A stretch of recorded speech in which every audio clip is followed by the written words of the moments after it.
ชริมกัมบัสค่ะจริงๆเราก็คือกุ้งกระเทียมนั่นเองแต่เป็นเวอร์ชั่นของสเปนเป็นจานที่เรียกว่าสั่งกันแบบว่าแทบจะทุกร้านอันนี้เราก็ทำแบบว่าถูกปากเรา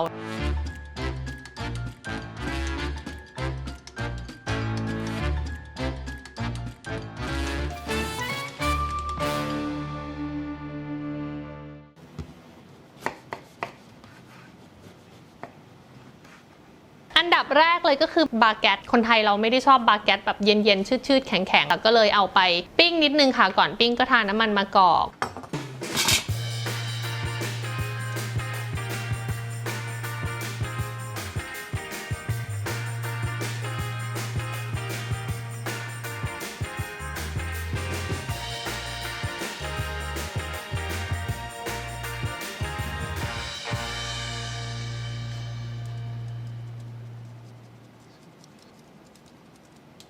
โรยด้วยมอสซาเรลล่าแล้วก็พาร์เมซานชีสนิดนึงเพื่อเพิ่มรสชาติด้วยค่ะ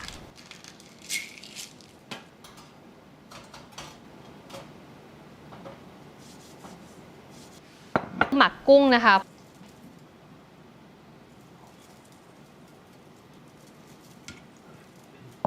เกลือพริกไทยน้ำมันมะกอก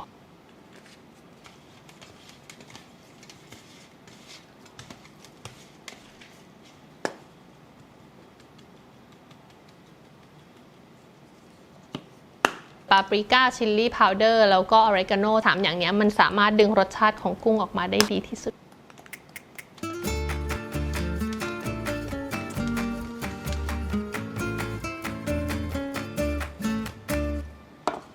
หลังจากนั้นก็ไปหั่นผักกระเทียม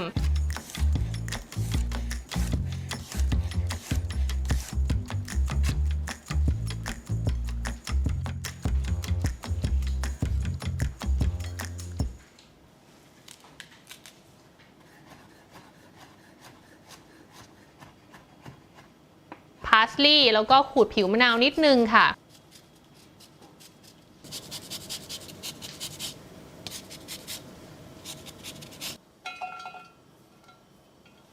ใส่กระเทียมลงไปในน้ำมันมะกอกโดยที่ยังไม่ต้องโดนความร้อนใดๆแล้วก็ไปตั้งไฟอ่อนๆค่ะ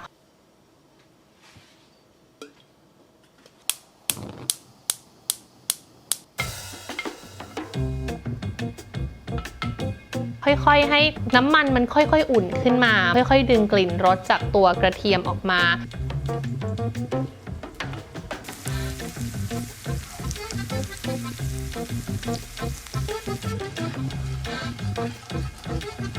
ทอดกระเทียมให้มัน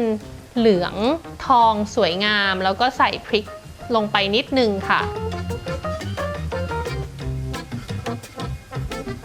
ใส่กุ้ง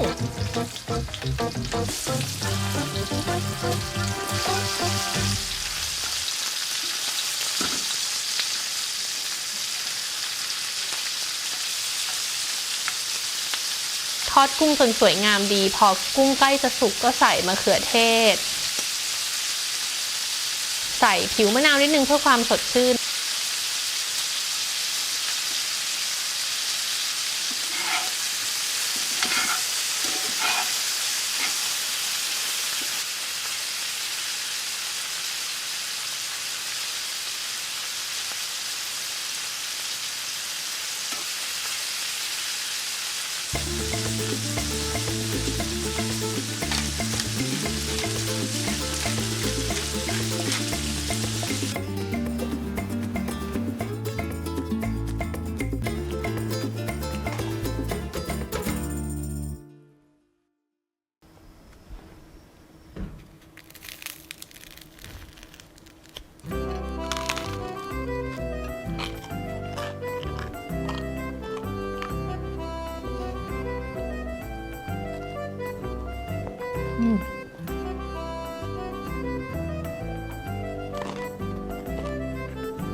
ดีมาก